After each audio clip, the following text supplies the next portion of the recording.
Welcome, fellow truth seekers, to Bible Truth Diggers, the channel where we embark on thrilling journeys through the sacred pages of the Bible.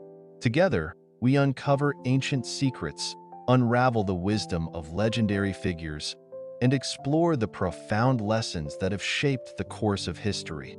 Today, we delve into the final, shocking chapters of one of the Bible's most intriguing and complex kings, Solomon, the wisest man who ever lived. But this isn't the story of a king surrounded by golden riches, extravagant temples, and the adulation of his people. No, this is a story of a man, once at the pinnacle of his power and wisdom, who found himself standing at the edge of ruin. What if I told you that the same king who was granted divine wisdom fell prey to the very thing he once vowed to avoid? What if the golden age of Israel was shadowed by a tragic and irreversible mistake? This story is not just one of grandeur and glory, but of warning. A warning that no one, not even the wisest among us, is immune to the consequences of drifting away from the will of God. Today, we explore the untold, suspenseful final days of King Solomon, a tale of divine blessing turned to tragic failure. Before we begin, I invite you to join me on this journey through time, a journey that will reveal not only Solomon's triumphs but the dark choices that ultimately divided a kingdom. If you're ready, grab your metaphorical walking stick and let's dig deep into the final, riveting chapters of King Solomon's life. King Solomon's life did not begin in a palace of peace. In fact, his very ascent to the throne was a storm of political intrigue, conflict, and betrayal. David, Solomon's father, the mighty warrior king, was growing old, and the throne was anything but secure. As David's health failed, a power struggle raged within the royal family. Adonijah, Solomon's older brother, believing his father too weak to rule, attempted to seize the throne for himself. Supported by Joab, David's formidable general, and the priest Abiathar, Adonijah's coronation seemed inevitable. But in the shadows of the royal palace, Solomon's fate was about to take a dramatic turn. Bathsheba, Solomon's mother, and the prophet Nathan, the voice of God in Israel, intervened. They reminded David of the promise God had made, that Solomon, not Adonijah, was chosen to inherit the throne. As the battle for succession escalated, Bathsheba and Nathan worked behind the scenes to secure Solomon's place as king.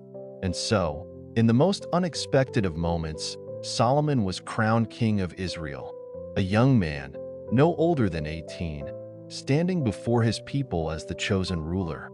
His reign began in the shadow of betrayal, with the memory of his brother's attempt to claim the throne still fresh in the minds of many. But Solomon's reign was not like any other. From the moment he assumed the throne, Solomon demonstrated something extraordinary: humility. When God appeared to him in a dream, offering him anything his heart desired, Solomon did not ask for power, wealth, or glory. Instead, he asked for wisdom. He knew that to lead such a great nation, he needed divine guidance. He knew that the weight of his responsibilities would be unbearable without God's help. Imagine that moment, Solomon, standing before the creator of the universe, humbly asking for wisdom, not for himself, but for the people he ruled. And God, moved by his request, granted him not only the wisdom he sought, but also wealth and honor beyond measure. Solomon was given a mind so sharp, so discerning, that his judgment became legendary. The famous story of the two women and the baby, both claiming the child as their own, showcases Solomon's extraordinary wisdom. With one word, Solomon cut through the web of lies and deceit, revealing the true mother who was willing to give up her child to save it. This moment cemented Solomon's reputation as a wise and just ruler. But wisdom, as we'll soon discover, is not always enough.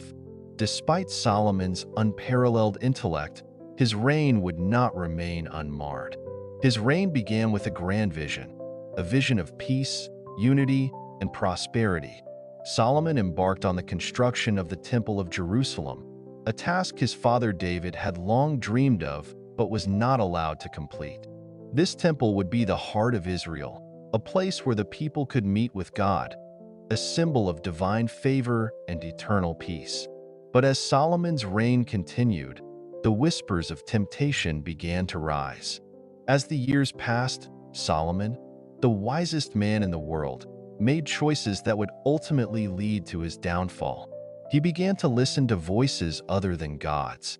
These were the voices of foreign women, wives and concubines from neighboring nations, women whose gods were not the God of Israel. Solomon's marriages were not born of love, but of political alliances. Egypt, Phoenicia, Moab, Ammon, all the great powers of the time. Solomon's alliances grew, and so did his collection of foreign wives. 700 wives and 300 concubines. Foreign women who brought with them not only their beauty and culture but their gods. Slowly, subtly, Solomon allowed these foreign influences to creep into his heart. And then, something terrible happened. Solomon, the man who once built the temple of the Lord, the man who had once sought divine wisdom with all his heart, began to build altars to foreign gods, the very thing God had warned him against. He erected high places for the idols of his wives, Chemosh, Molech, Ashtoreth, and worshipped at their altars. Solomon had abandoned the very commandments that had made him great. Can you feel the weight of it? The betrayal of God, the forsaking of the covenant. The man who was once the wisest king, the beloved son of David, had now become a man who bowed to idols. And in that moment, the glory of Solomon's reign began to unravel. God's anger burned against Solomon. He had turned away from the very one who had made him great. And so, God raised up adversaries against him. First, there was Hadad the Edomite, who fled to Egypt after David's campaign against Edom. Then, Rezin, the king of Aram, who became a constant thorn in Solomon's side. But the greatest threat of all came from within Solomon's own court, Jeroboam. Jeroboam was a trusted servant of Solomon, a man who had served the king faithfully. But in the shadows, Jeroboam had grown restless.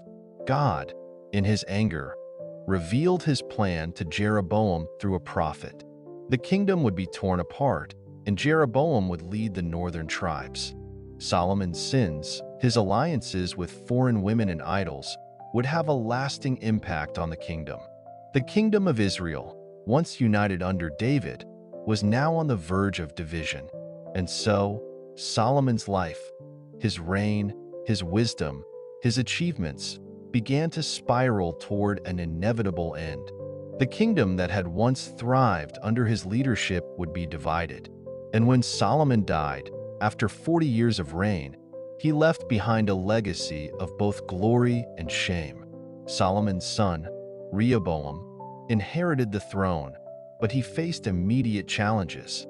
The kingdom was divided. The northern tribes, led by Jeroboam, broke away, leaving only the southern tribes loyal to the Davidic line.